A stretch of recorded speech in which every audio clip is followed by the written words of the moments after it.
چودھری محمد علی رضولوی صاحب کا مضمون ہے بیوی کیسی ہونا چاہیے. مجھ سے یہ سوال کیا گیا ہے کہ بیوی کیسی ہونا چاہیے.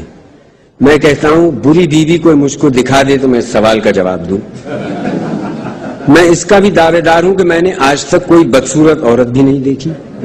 آنکھیں رکھتا ہوں، دنیا دیکھی ہے، اگر ہوتی تو آخر میں نہ دیکھتا. ہمارے پڑوس میں ایک میاں بیوی رہتے ہیں جن کا جوڑا پوری طور سے مل گیا ہے.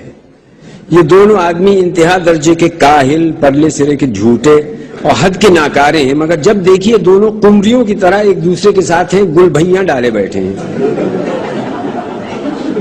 ان کے 2 بچے ہیں، کسی نے ان بچوں کا دھویا ہوا منہ کبھی نہیں دیکھا. کپڑے ان لوگوں کے تن پر سے کٹ کے گر جاتے ہیں مگر دھوبی کو دینے کی توفیق نہیں ہوتی. بچوں کے کپڑوں میں ذری سی پھونک بڑھ کے نیچے سے اوپر تک پہنچ جاتی ہے اور پھٹ کر علیحدہ ہو جاتی ہے، مگر سوئی تاگے کی شرمندہ نہیں ہوتی. میں نے ایک دن اس عورت سے پوچھا تمہارے میاں تم کو چاہتے ہیں؟ کہنے لگی اتنا چاہتے ہیں کہ کھانا لیے بیٹھے رہتے ہیں مگر بغیر میرے نہیں کھاتے. دوسری مثال محبت کی یہ دی کہ کل صبح بٹیر کے شکار کو جا رہے تھے.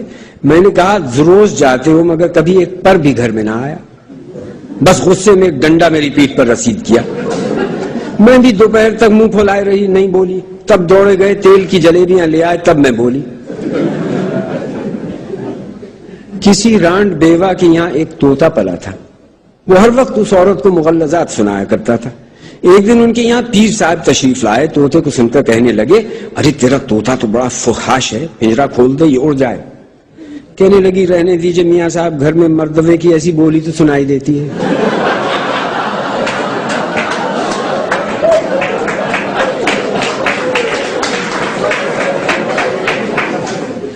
میرے ایک دوست ایک ڈپٹی صاحب کا حال بیان کرتے ہیں کہ وہ دورے پر تھے. میں ان سے ملنے گیا، معلوم ہوا کہ ڈپٹی صاحب غسل فرما رہے ہیں. یہ بیٹھے رہے. جب دیر ہوئی تو انہوں نے پھر دریافت کیا، معلوم ہوا ابھی تک غسل میں ہیں. سرکاری کام تھا جس کے ناتمام رہ جانے میں دونوں کی بدنامی تھی. اس وجہ سے سنگ آمد سخت آمد انتظار کرتے رہے، مگر ڈپٹی صاحب آج نکلنے کا نام لیتے ہیں نہ کل. ان کی آنکھیں قل ہو اللہ پڑھ رہی ہیں مگر ان کی برآمدگی کی کوئی صورت نہیں دکھائی دیتی. خیر گھنٹوں کے بعد طلبی ہوئی تو کیا دیکھتے ہیں کہ ڈپٹی صاحب دفتر کے پاس کرسی پر بڑی شان سے تشریف فرما ہیں، مسلوں کا ڈھیر لگا ہے مگر خالی پتلون اور کھڑامے پہنے بیٹھے ہیں. کام پورا کر کے جب یہ باہر نکلے اردلی سے اس انوکھی وجہ کا سبب پوچھی بیٹھے. معلوم ہوا کہ بیگم کو کسی بات پر غصہ آ گیا. انہوں حکم دیا کہ آج اس مونڈی کاٹے کو کپڑے نہ دیے جائیں. خیال تو کیجئے جاڑوں کا مہینہ، خیمے کی زندگی، لیکن اگر ڈپٹی صاحب کو یہ باتیں پسند ہیں تو ہم آپ برا ماننے والے کون؟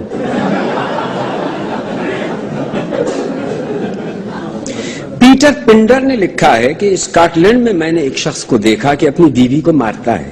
مجھے ایسا جوش پیدا ہوا کہ میں گھر میں گھس گیا اور اس عورت کو بچانے لگا. میرا یہ کرنا تھا کہ دونوں میرے اوپر پلٹ پڑے اور مجھ کو باندھ کے باہر کر دیا. لیجئے صاحب ہم تم راضی تو کیا کریں قاضی؟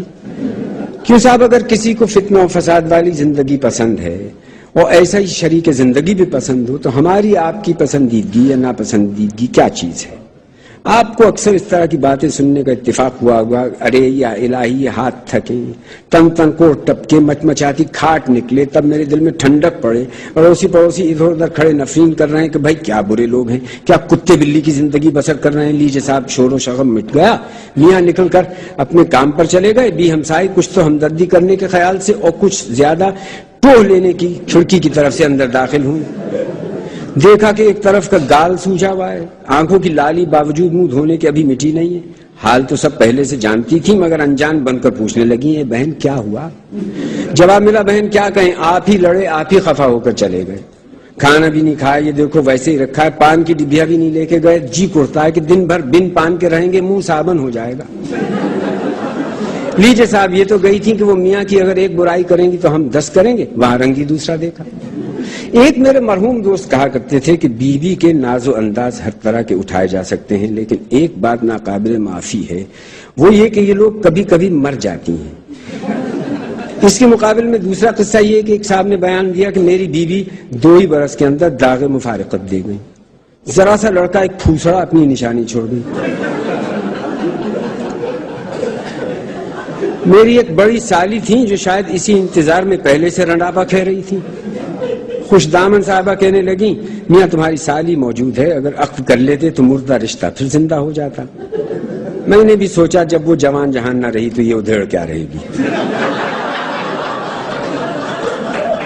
لاؤ کر بھی لو، لڑکے کی خالہ ہے، بچہ بھی پل جائے گا، جہیز بھی اچھا خاصا ہاتھ لگ جائے گا، ان کے مرنے کے بعد انشاءاللہ تعالی ہم اپنی ہمسن ڈھونڈ لیں گے۔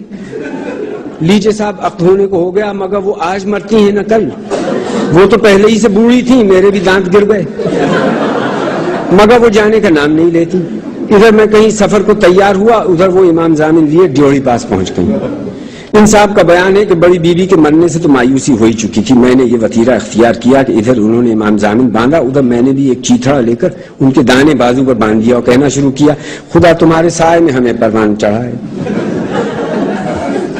اب ذرا غور فرمائیے کہ اگر ان صاحب کو کہیں ہم نے صلاح دی ہوتی کہ بڑی سالی سے کر لو تو خدا واسطے ہم ہی تو بدنام ہوتے۔